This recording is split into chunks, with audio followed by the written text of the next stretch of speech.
नमस्कार दर्शकों, बात आज के चैनल के कार्यक्रम टॉप 10 में आपका स्वागत है। इस कार्यक्रम में हम आपको देश दुनिया की अभी तक की 10 बड़ी खबरें बताएंगे। तो आइए नजर डालते हैं अभी तक की 10 बड़ी खबरों पर। 97th Oscar award ceremony 2025 Los Angeles के डॉल्बी थिएटर में चल रही है। इस साल भारत की किसी भी फिल्म को नॉमिनेशन नहीं मिल सका है। हालांकि प्रियंका चोपड़ा की को प्रोडक्शन में बनी फिल्म अनुजा को best live action short film में फाइनल नॉमिनेशन मिला था, लेकिन फिल्म को अवार्ड नहीं मिल सका। बता दें, अब तक फिल्म मनोरा को सबसे ज्यादा 4 अवार्ड मिल चुके हैं।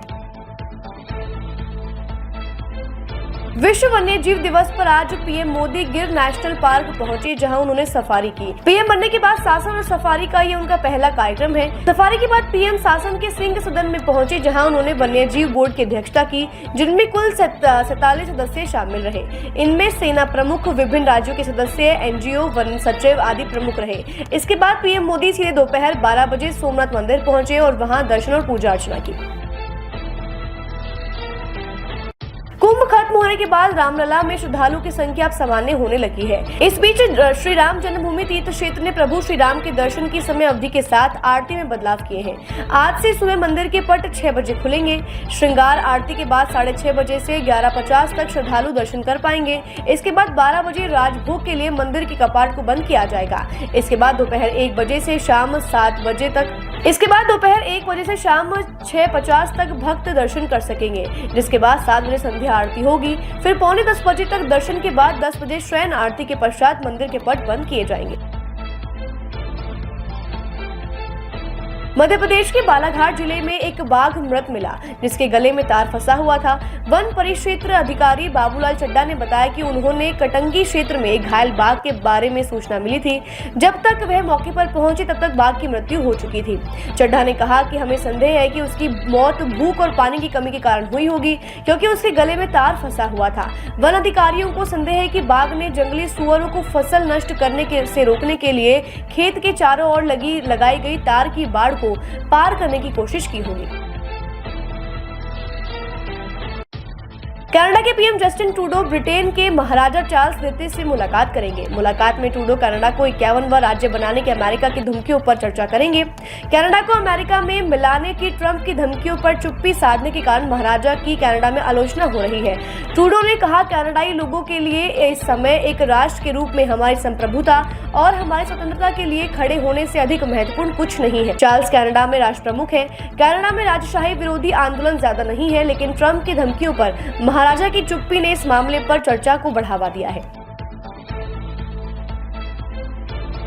दिल्ली के मुख्यमंत्री ने आज सोमवार को अपने आवास पर जन मिलन समारोह का आयोजन किया। सीएम गुप्ता के आवास पर लोगों ने एकत्र होकर उनके सीएम बनने पर उन्हें शुभकामनाएं दी। रेखा गुप्ता ने कहा कि उनकी सरकार पीएम मोदी के नेतृत्व में राष्ट्रीय राजधानी के विकास पर ध्यान केंद्रित करेगी। रेखा गुप्ता ने दिल्ली के पूर्व सीएम मदन लाल खुराना को श्रद्धांजलि दी और शहर के विकास की शुरुआत करने का श्रेय उन्हें दिया। गुप्ता ने सत्ता में वापसी के पीछे के लंबे संघर्ष को बताते हुए कहा कि दिल्ली ने पिछली कांग्रेस और आप पार्टी की सरकारों के दौरान भ्रष्टाचार की घोटाले देखे हैं। ये जीत वर्षों के संघर्ष का नतीजा है। वॉशिंगटन में ट्रंप व जेडी वेंस के साथ गर्मागर्म बहस के बाद यूक्रेन के राष्ट्रपति जेलेंस्की ने यूक्रेन की तारीफ की है। कल रविवार को लंदन में हुई बैठक में जेलेंस्की ने यूक्रेन को समर्थन और मदद देने के लिए यूरोपीय नेताओं की प्रशंसा की। यह समिट ब्रिटेन के पीएम कियर स्टारमर ने बुलाई थी। इस समिट में यूरोप के कई नेता शामिल हुए। बैठक में ब्रिटेन ने 5000 से अधिक एयर डिफेंस यूक्रेन को देने की बात कही है। वहीं ब्रिटेन, फ्रांस और यूक्रेन एक युद्ध विराम योजना पर काम करने के लिए सहमत हुए, जिसे अमेरिका के समक्ष प्रस्तुत किया जाएगा।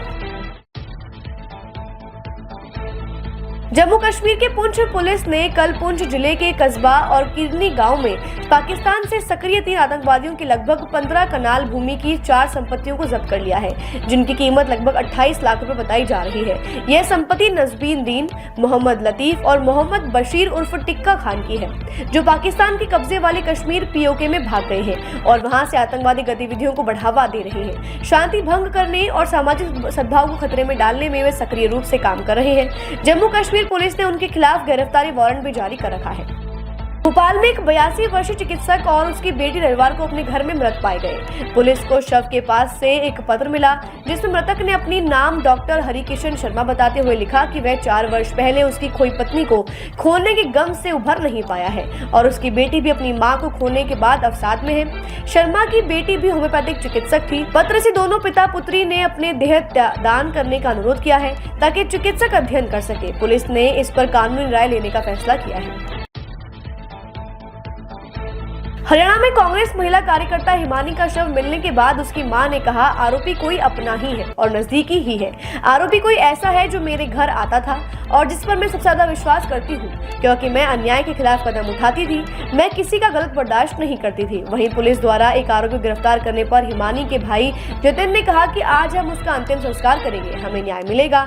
हमें भी नहीं पता कि आरोपी कौन है। पुलिस ने हमें कोई जानकारी नहीं दी है। टॉप 10 में आज के लिए बस इतना ही। कल फिर नई खबरों के साथ हम होंगे आपसे रूबरू। तब तक के लिए दीजिए इजाजत। नमस्कार।